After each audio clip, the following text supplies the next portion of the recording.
Still says there's no microphone detected. Okay, so we're gonna do 6-1. So let me kind of get that so we can see that. Okay, in 6-1, now I need to find my book. We're gonna be talking all about normal distributions. So this whole chapter, we're just gonna be talking about normal distributions, just a ton. And, so normal distributions, where'd my mouse go again? I keep losing everything right now. Does you guys see my mouse? Yep. Okay, so many continuous variables have distributions that are bell-shaped and are approximately normal distributed variables. So continuous, so last chapter all we did was discrete stuff. So discrete was basically all whole numbers, countable. Why are you tracking me? You're supposed to stay up there. Okay. But now we're going to be doing continuous thingies. Okay. That thing's working now too. Okay. The theoretical curve, called the bell curve, is a Gaussian distribution. So old dead guy. If you remember from college algebra, we had Gauss-Jordan matrix type stuff.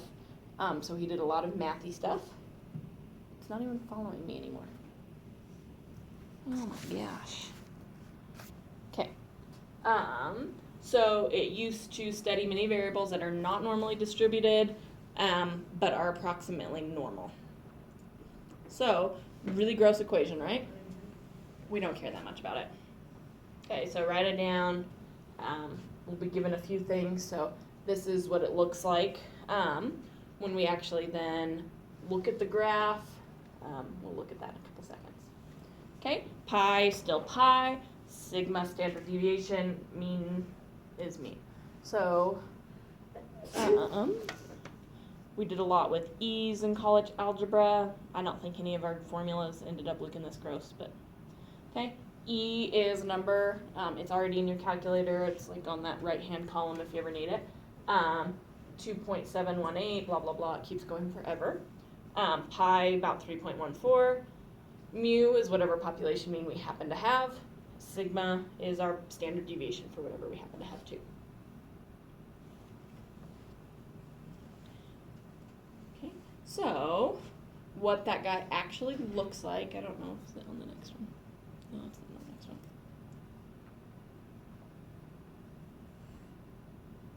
Is when we know the mean and the standard deviation, this is what the curve actually is usually going to look like, or some variation of this. So the means in this case are equal, but the standard deviations are not the same.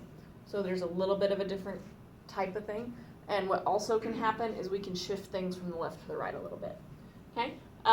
So the shape and position of the normal distribution curve depending on the two parameters, mean and standard deviation. So those are the two things that are going to change it. Don't fall asleep today. You just tired? You just tired? No? I'm sorry. Normally distributed variable has its own normal distribution curve. So most things are going to have just a little bit different. Depends on the value of the variable's mean and standard deviation. So using that equation, you could type it in your y equals and get exactly what it is. Usually a pretty nice sketch if you can say, oops, that was totally not it at all. Okay, make sure both sides look the same. So it's symmetric about that mean. So no matter what my mean is in the middle.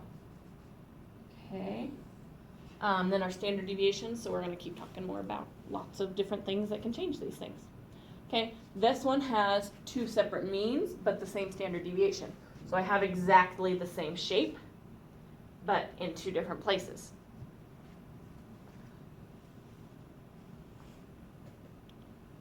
Okay, so these guys have different means and different standard deviations.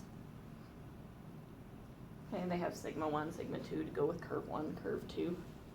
Okay, usually you're just going to draw a real quick graph and, okay, this is kind of what I'm looking for. Graphically, it's a lot easier to understand some of the things that it asks you about. Okay, always bell-shaped. Mean, median, and mode are equal. So we say mean, but it's also the mode, it's also the median. So everything we're talking about, we're usually just, those are the variances we use. Remember like way back when we used some of the different, when we did the box plots, we used median and then we used range and mid-range and all those things, the quartiles. That was what we did when median was the main indicator. Now we're going to be on normal distributions, and we're just using mean and standard deviation. Okay? It only has one mode, so it's unimodal. Remember we talked about real fast a long time ago, okay, if I had that thing, that would be bimodal. There would be like two humps and stuff. Okay, normal distributions are not that. Okay, it's not at all what we're doing. I already said it's symmetric about the mean. Its shape's the same on both sides. Okay, continuous, so we've kind of said that a little bit. No gaps or holes. Each value of x, there's also a value of y. Never touches the x-axis. Theoretically, in either direction, it could just go on forever.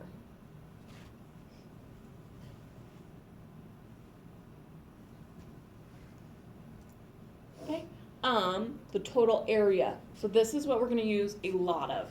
So the area underneath this curve, no matter what it is, no matter what it looks like, no matter my mean, my standard deviation, that area is always, always, always 1.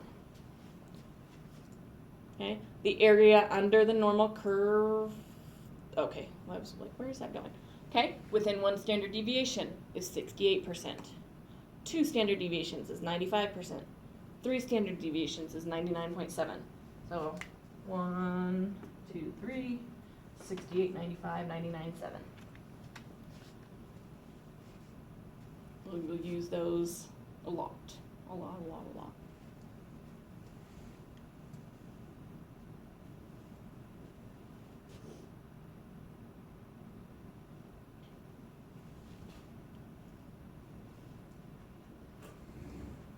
And I'll show you what it looks like in right here. So if I was talking about the percentages like in smaller little areas, this is what that would look like as well. Okay, so 68% within that 1 standard deviation. Okay, 34.13, 34.13. So just slightly more than 68, but it still rounds to 68. Okay. If I was talking about between the 2nd and the 1st standard deviation below it, there would only be 13.59. So we're doing tons and tons and tons about what percentage is how far things are away. Okay, we're also going to do a lot with z-scores. And let me make sure I'm not, I'm in the wrong chapter on notes. Let me make sure what kind of questions it's going to ask you. Okay, so that is 6.2. I'm like, what? That does not seem at all. Okay, so this is the basic ideas of what we're going to go over today. Each normally distributed variable has its own mean and standard deviation, and location of these curves will vary. In practical applications, one would have a table of areas under the curve. So I will give you guys a table of values. So this is, let me see, what it will look like. Okay, it kind of has some example areas and all of the different areas under the curve. So if we were to go back and look at that last section, with this graph right here. So I would be looking at this graph. So I'll hand these guys to you.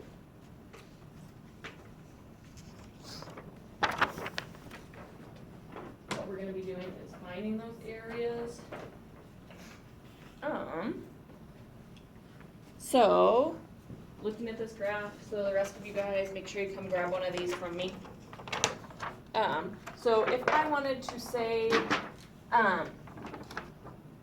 what is, how much area is under this side?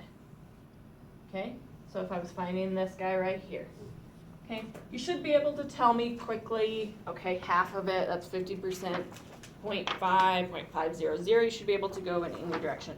So what you're going to be doing is you're going to go say, what would my z-score be? So I'm going to have to find my z-score. Okay, so do you guys remember our formula for z-score? It's probably in this slideshow somewhere already that I did a couple days ago. Okay, so z-score was my value that I'm looking at minus my mean over my standard deviation. So we're going to use that a lot. In this case, if I was doing the mean, my standard deviation would be 0. If I had 0, oh, hey, look at my top left or top left corner of the right-hand side, it gives me 0.5, okay, for that 0 z-score. Okay, but I will go to more and actually have you numbers for you in a second. Okay, we did that. Standard normal distribution. So what we don't like is that had some random mean on that last one, and we didn't know what the standard deviation was, right? So it was just some random thing. What we do is we standardize that.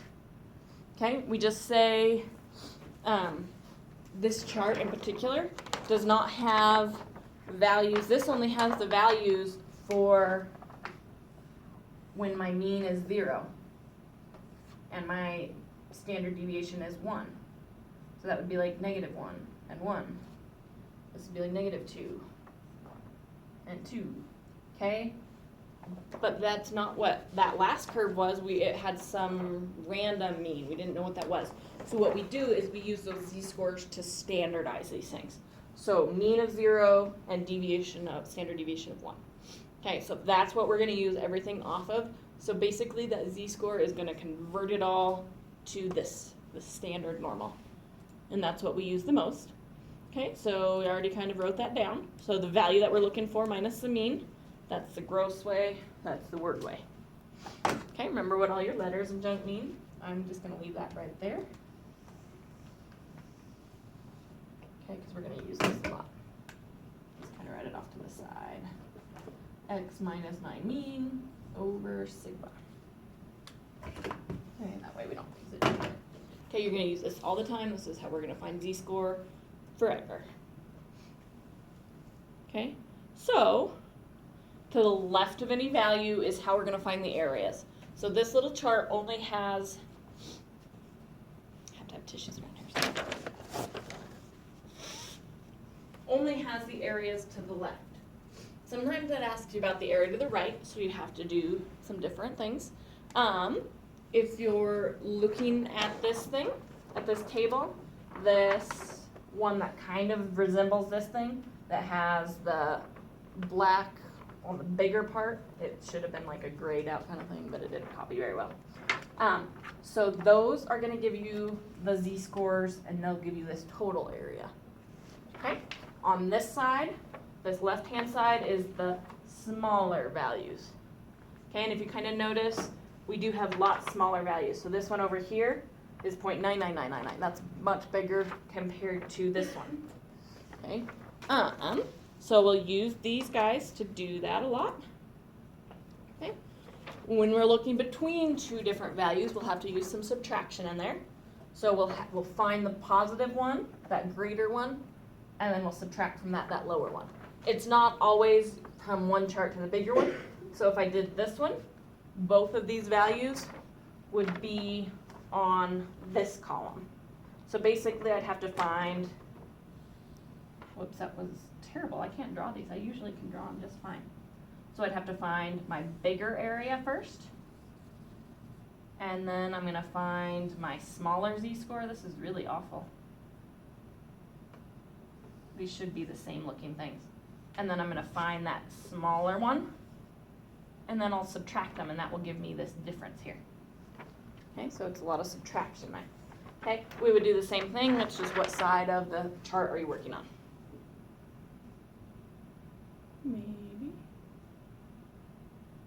Maybe. Okay, so let's do the first example there in your book. It's on page 306 if you want it. Okay, so find the area to the left of this particular z-score. So they already give us a z-score in this case. And I think, do all of them give you z-scores? Yes, all of them, it looks like in your chapter already give you the z-scores. So we're not actually having to find the mean and the standard deviation. So we'll add that in the next day or so.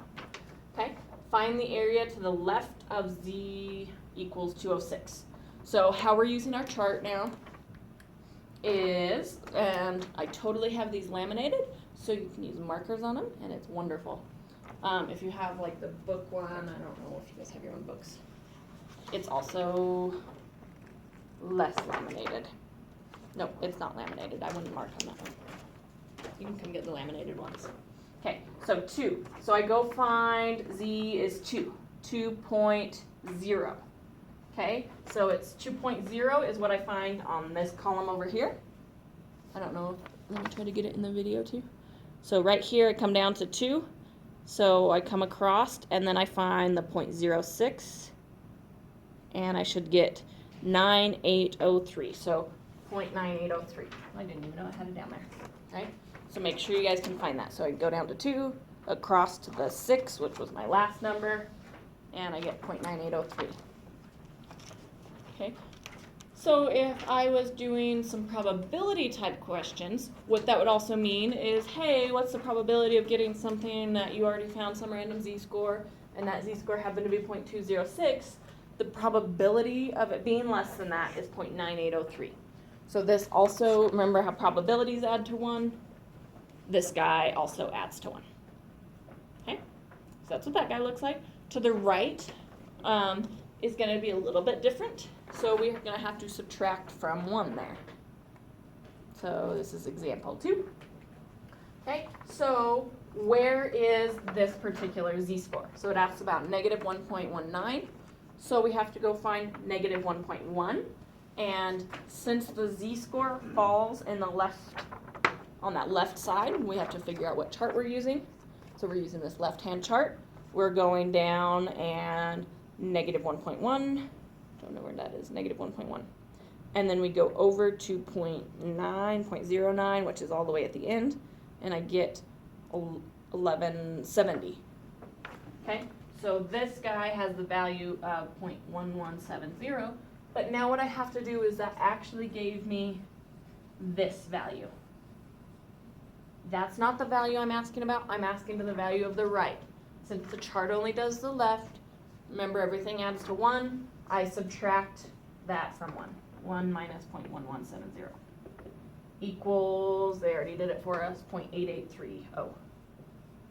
Okay, everything has 4 digits. Just keep using 4 digits here, or 4 decimal places. Just get used to that. Okay, third example would be between things. Maybe. So what that's going to look like, I wish it wouldn't, I need to change it so it doesn't pop up with the answer right away and we can just look at the graph. So you're really just saying, okay, where's 168? Basically every single thing you do, draw a quick graph and it will make everything nice. Doesn't have to be nice, it can look like mine even. Okay? So 168, I go find my value for 168. 1.6 over to 8, I get 9535. Okay, everything has decimals. Then I'm doing negative 137. I get 0.0853. And then I subtract those guys. When you subtract them, I guess you get 8682, 0.8682. Okay, big minus small. Always big minus small.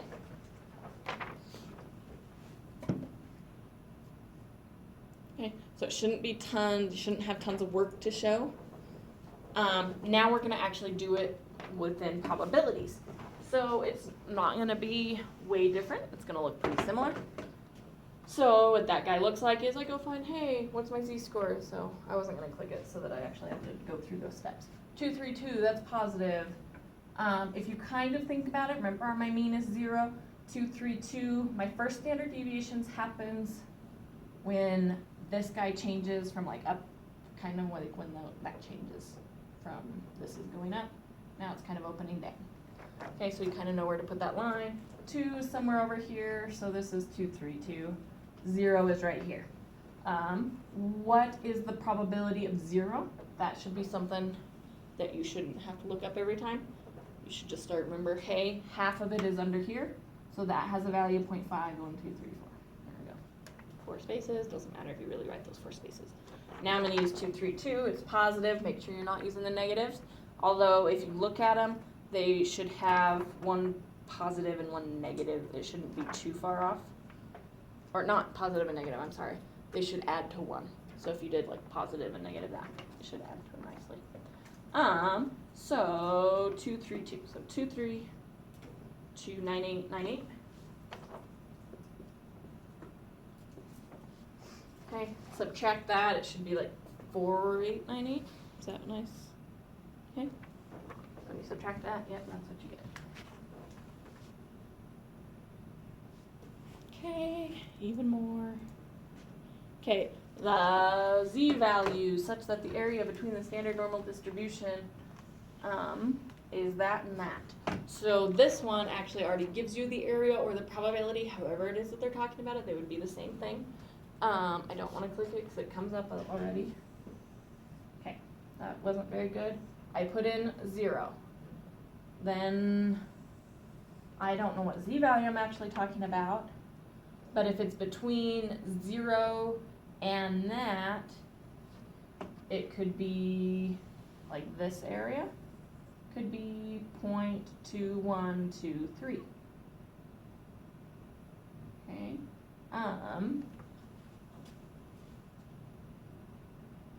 It could also be on the other side, but I don't think they worry about that. So you could have 2 different z values. You could have positive and negative. Does this talk about that?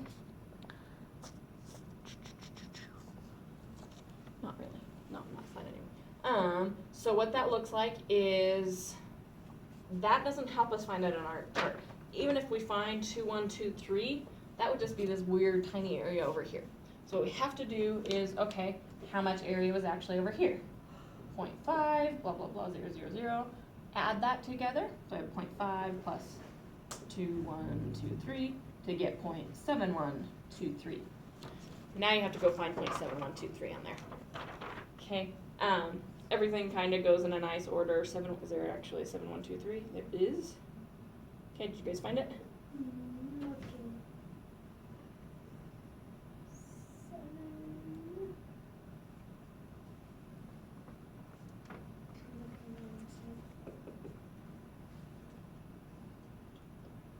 Did you get it? Yep. 5 Okay.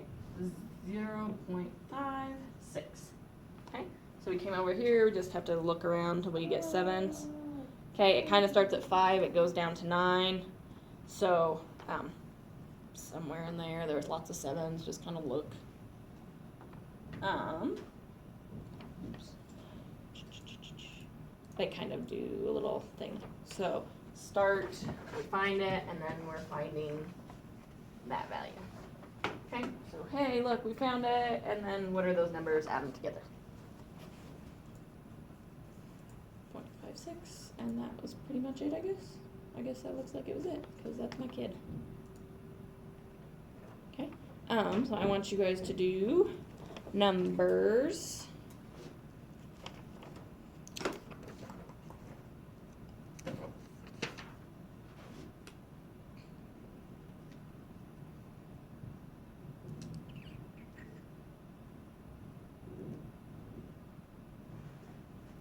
One through, oops.